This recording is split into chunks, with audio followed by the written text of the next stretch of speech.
ndipemphere ndakwanitsa kupereka magawo onse mundipatsa Ambuye kuwapatsa anthuwa mawu anu musawanyengerera kumawoza chilungamo kwanga Ambuye.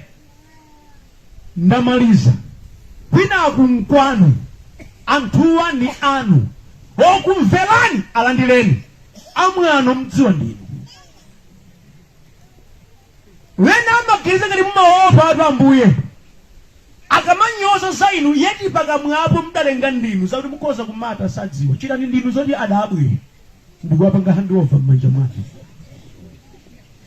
Ambuye iwo okhala muhulewa atakutama kukongola ngati mungapatse mu m'mimba mwakamwazi teloni kuti mwina akhoza kuzindikira kuti mphamvu mumapereka ndinu koma simupereka kuti azichitira uchimo ayi.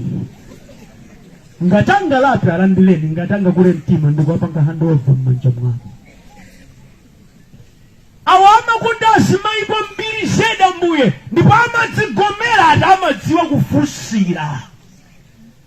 Kudziwa kuno Yehova zimachitika kuti bati la foni likachoka mu foni sigwira ntchito ndiso mungakwanitse kutotsa mphamvu mwawo akhale wachabwe izi mchita nokha Mulungu kwamba ndikupempera.